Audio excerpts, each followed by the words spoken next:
उधर डोरबेल बजाने के बाद भी जब श्रीमती जी ने दरवाज़ा नहीं खोला तो हमने गुस्से में आकर दरवाजे को ज़ोर से धकेल दिया। देखा तो वह खुला पड़ा था। सोचा कि श्रीमती जी अंदर से बंद करना भूल गई होगी। घर में घुसते ही हमने इधर उधर नज़र दौड़ाई। हमारी श्रीमती जी हमें कहीं नज़र नहीं आई। हम घबराए हुए सीधे बेडरूम में जा पहुँचे।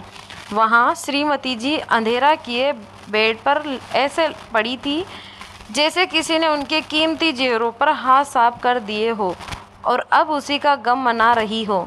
हमने जैसे ही कमरे की बत्ती जलाई तो श्रीमती जी ने गुस्से में मोटी मोटी लाल लाल आंखें हमें दिखाई। तो हम तुरंत समझ गए कि आज हमारी शामत आई है। हमने धीरे से श्रीमती जी से पूछा, क्या तबीयत खराब है या मायके में कोई बीमार है?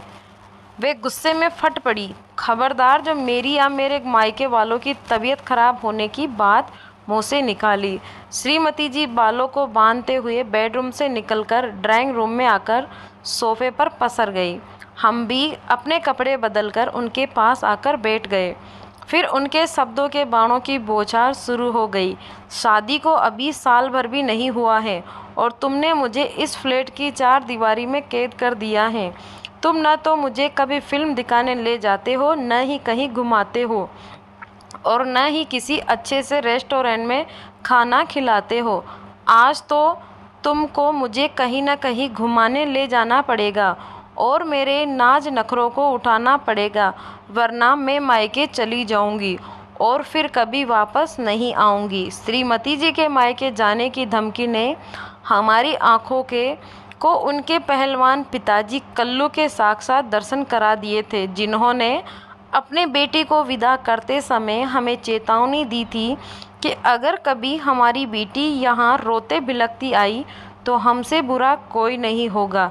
बेटी राधिका को परेशान करने के एवज में तुम्हें हमारे बेटे भूरा से गांव के वार्षिक दंगल में लड़ना होगा।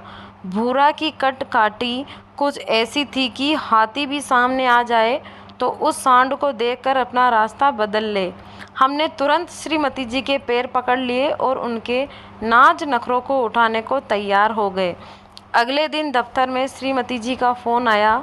वे बोली, आज हमारा सलमान खान की फिल्म बजरंगी भाईजान देखने का मन कर रहा है, उसके बाद डिनर भी हम बाहर ही करेंगे। सो इंटरनेट के ज़रिए हमने बजरंगी भाईजान के 2 टिकट बुक करवा लिए। शाम को जब हम घर पहुँचे तो श्रीमती दी दरवाजे पर तैयार खड़ी गुस्से से कलाई घड़ी की तरफ देख रही थी। उधर गर्मी के मारे हमारी हालत बुरी थी। सर कपाते हुए हम धीरे से घर के अंदर घुसे। फिर फ्रिज से हमने ठंडा पानी निकाला और 2-4 घूंट पानी गले में डाला। जल्दी से कपड़े बदले और श्रीमती जी के साथ स्कूटर पर निकल पड़े, मगर रास्ते में ही स्कूटर ने धोखा दे दिया। उधर श्रीमती जी का पारा 7वें आसमान पर चढ़ गया। स्कूटर का पिछला पहिया पंक्चर हो गया। हमने श्रीमती जी के तमतमाए चेहरे की तरफ देखा और फिर घड़ी में समय देखा तो शाम के 7 बज चुके थे। 1 घंटे का शो पहले ही निकल चुका था। जब तक हम पंक्चर लगवाकर सिनेमा घर पहुँचे तब तक रात के 9 बज चुके थे। लोग सिनेमा घर से बाहर निकल रहे थे। अब हमारा दिल डर के मारे बुरी तरह धड़क रहा था। हमने श्रीमती जी को समझाया, कल हम तुम्हें मॉर्निंग शो में फिल्म बजरंगी भाईजान दिखा लाएंगे। इसके एवज में हम कल छुट्टी भी नहीं जाएंगे, ड्यूटी पर नहीं जाएंगे और छुट्टी कर लेंगे। यह सुनकर श्रीमती जी के चेहरे पर गुस्से की लकीरें थोड़ी कम होने लगी थी। फिर वहीं पास ही के एक अच्छे से रेस्टोरेंट में श्रीमती जी को ले गए। वहाँ हम दोनों ने लजीज खाने का लुत्फ़ उठाया। जब पैसे देने का समय आया तो हमारी जेब से पर्स गायब था। हमने रेस्टोरेंट के मालिक को बहुत समझाया। आखिरकार हमें अपना स्कूटर उनके पास बतौर गिरवी रखना पड़ा और पैदल ही घर जाना पड़ा। अभी हमारी मुसीबत कम नहीं हुई थी, क्योंकि सुनसान सड़क पर चलती हुई हमारी श्रीमती जी सोने के जेवरों से दमक रही थी। जब हमने उन्हें समझाया कि पल्लू से अपने गहनों को ढक लो तो वे अकड़ाते हुए बोली, मैं कल्लू पहलवान की बेटी हूँ, चोरों चकारों से डर तुम जैसे शहरियों को लगाता होगा। मैं एक धोबी पछाड़ दाव में अच्छे अच्छों को पटक चुकी हूँ और अपनी हिफाजत मैं खुद कर लूँगी। श्रीमती जी की बहादुरी से हमारे हौसले भी बढ़ चुके थे कि तभी वही हो गया जिसका हमें डर था। दो लुटेरों ने हमें दर दबोचा। चाकू पिस्तौल देख हमारी हालत पतली हुई जा रही थी। तभी एक लुटेरा हमारी श्रीमती जी के गहनों पर झपट पड़ा। इसके बाद श्रीमती जी ने उन दोनों की जो हालत बनाई, वह नज़ारा हम अपनी ज़िंदगी में कभी नहीं भूल सकते।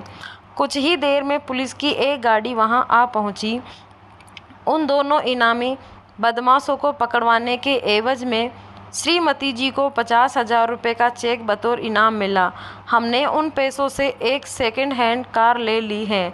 अब तो हम हर शाम श्रीमती जी के साथ कार में घूमने जाते हैं।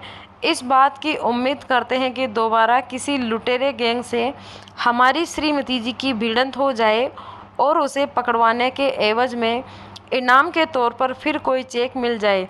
तो दोस्तों, ये थी आज की कहानी। आपको कैसी लगी कमेंट करके ज़रूर बताएं। धन्यवाद।